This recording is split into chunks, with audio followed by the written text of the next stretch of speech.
돈을 벌면 귀한 분 오셨으니까. 이 집부터 사겠습니다. 이사 들어간 날에는 저는 엄마랑 정원에 있을게요. 햇살이 워낙 좋으니까요. 아버지는 그냥 계단만 olau시면 됩니다. Raha päästab kõik. Aina. Kui kõht on tühi, siis poes saab süüa osta. Kui vajad rohkem elamisruumi, osta endale suurem maja. Tahad kiiret internetti? Telli see. Tahad rohkem sõpru? Korralda neile pidu. Raha päästab kõik. On ju?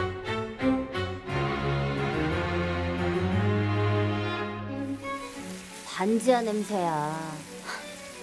이 집을 떠나야 냄새가 없어진다고. Kimmide pere eesmärk on pääseda sellest poolpimedast keldrist, et ühel heal päeval nautida meelistegevusi sooja päikese all. Ja just sellele teemale vihjabki meile Parasiidi režissöör Bong Joon-ho esimeses kaadris. Me näeme üsna kitsikut akent, mis on ühekõrgusel tänavakividega. Hetk hiljem, liikudes kaameraga alla, kohtame aga sealset elanikku, Kimmide perepoega Ki Woo. Esimene pidepunkt on seatud, raami üks ots ehitatud. Laias laastus on öeldud meile, kõrgemal sirendab päike heledamalt, ainuke lootusaken, mis hoiab silme ees eesmärki rikkama elu saavutamiseks. Järgnevalt asubki aga Bong Joon-ho teemat kinnistama. Lastes esmalt Kimmide perepojal Ki Wool otsida kõrgustest tasuta wifi. 기우야. 예, 아버지. 와이파이 높게 들어야 돼, 높게. 구석구석 그 사사시티 해야 돼. 잡힌다! 진짜? 잡혔어? 잡히지? 이거 커피나라 투지. 이 근처에 카페 새로 생긴 건가? 뭐야, 왜 나 안 잡히지? 이거 바싹 올라와봐. Kuni aga selleni, kui sõna otseses mõttes näeme nende koduaknasse paistvat lootuskiirt, päästmaks neid purjus mehe uriini johast. 아저씨 왜 그래? 그거 화장실 아니야? 맞네, 민혁이. 한번 봐. 뭘 잘했다고 쳐다봐? 너 봐. 정신 차려 정신! 네 친구 박력 있다. See prints hõbedasel rolleril ei tulnud vaid purjus mehi taguma, vaid lisaks pakkuma Ki Woole ka võimalust perele raha teenida. 귀엽지? 걔인가? 네가 그걸 가르친다는 거야? 박다혜, 고2. 네가 내 대신 얘 과외 선생님 좀 해줘라, 영어. 그게 뭔 소리야? 부잣집과외야, 돈도 많이 줘. Ka siin on filmi geograafiline tasand sätitud selliselt, et toetada üleüldist raami. Ki Woo sõber on kadreeritud tõusva tee ja seal tippneva tänavavalguse taustale, samas aga tema enda taust peegeldab igapäevast keskkonda. Niisiis esimese 10 minutiga on vaatajale kinnistatud, mis on hea ja halb ning mille poole toimub liikumine, laiendades iga järgneva stseeniga esimese kaadri tähenduslikkust. Edasi näemegi Ki Wood järjest üles liikumas, kuni vaene miljöö asendub lootuse püha kraaliga. Roheline ümbrus, selge taevas, vaikne ning rahulik. Ki Woo on jõudnud paradiisi aeda.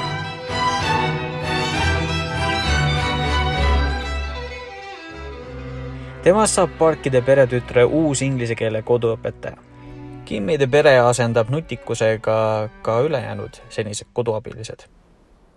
제시카, 외동딸, 일리노이, 시카고. 과선배는 김진모, 그는 이사촌.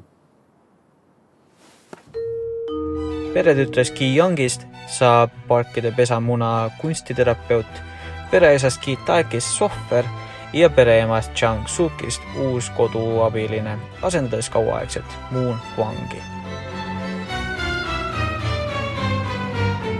Kui Parkid otsustavad minna ühiselt perega väikesele reisile, kasutavad Kimmid juhusted ning võtavad valdused üle.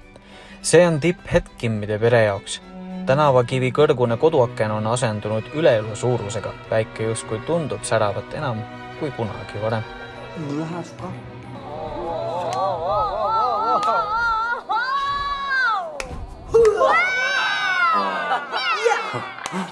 Aga siis otsustab režissöör Bong Joon-ho teha pöörde.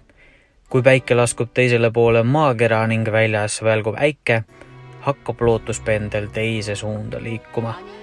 Esmalt saabub majja endine koduabiline Moon Kwang, kes oli tulnud otsima maha unustatud asju. 맞죠?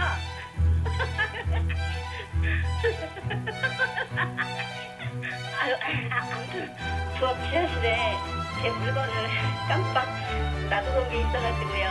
Liikudes pimedusse ja sealt trepi mööda alla järgneb filmile ootamatu pööre.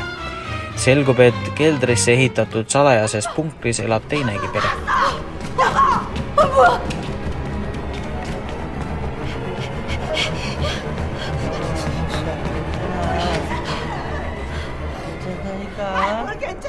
근데 배가 너무 고파. Takistus Kimmide perel, mille tutvustamiseks viidi meid geograafilisel ja valgustuse tasandil madalamale hämarasse kohta. Seejärel aga selgub, et Parkid on tugeva tormi tõttu otsustanud koju naasta. 거진 다 오신 건가요? 8분 후 도착으로 나오네, 내비에는. 8분 후 도착. Algab sündmustahel, mille tulemusena jäävad 3 Kimmide pereliiget elutoa laua alla lõksu. Samal ajal aga aste kõrgemal naudivad Parkid diivani mugavusi ja veidike ka teineteist.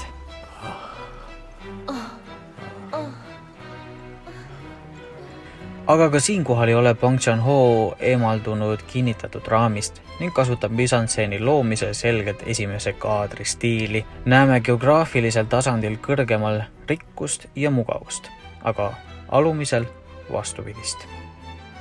Languse tipuks aga laseb režissöör Bong Joon-ho põgeneda Kimmide perel tagasi koju, justkui allakäigutrepp nende eluloos.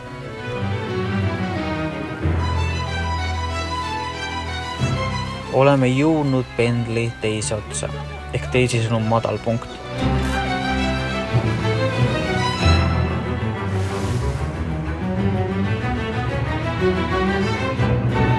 Järgmisel päeval on küll väljas päike, mis justkui peaks viitama, et Kimmide peres on taas lootus tekkinud, kuid jälgige, missugust dissonantsi tekitab Kimmide pereisa emotsioon selles stseenis. 어제 비 왕창 온 덕분에. 그치. 그 덕에 캠핑 나가리, 나든 파티 콜. Helguse ja rikkuse sümbolid on muutunud tülgastuseks ja eemale tõukavaks. Sama tunnevad ka teised Kimmid.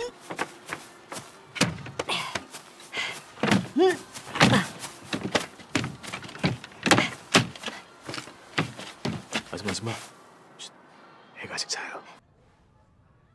다혜야. 응?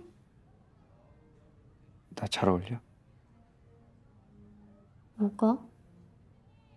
잘 어울리냐고 여기. Paradiisi aiast on kadunud eesriie ning selgunud on inimeste tõelised paled. Hais on kasvamas üle pea.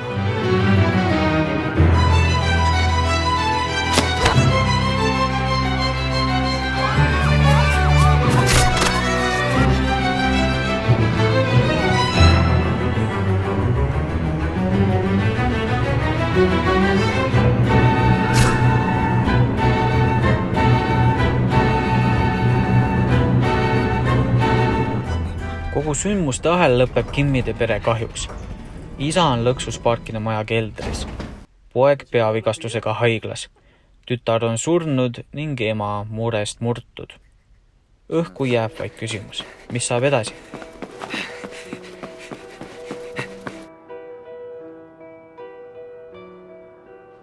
아버지, 저는 오늘 계획을 세웠습니다. 돈을 벌면 이 집부터 사겠습니다. 이사 들어간 날에는 저는 엄마랑 정원에 있을게요. 햇살이 워낙 좋으니까요. 아버지는 그냥 계단만 올라오시면 됩니다. Ja pärast seda plaani jõuame tagasi meile juba tuttava kaadri juurde, mis paneb viimase punkti loole. Näeme Kivuud tagasi kodus poolkeldris. Särav päike on vahetunud sünge talvõhtuga. Vaid hämarad üksikud tänavatulejad annavad veel viimasegi lootuskiire.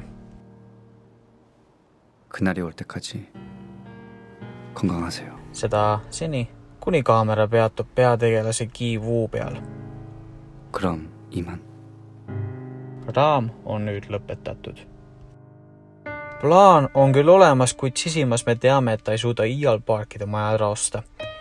Režissööri hilisemate arvutuste kohaselt kuluks Ki-Wool 564 aastat, et raha kokku koguda.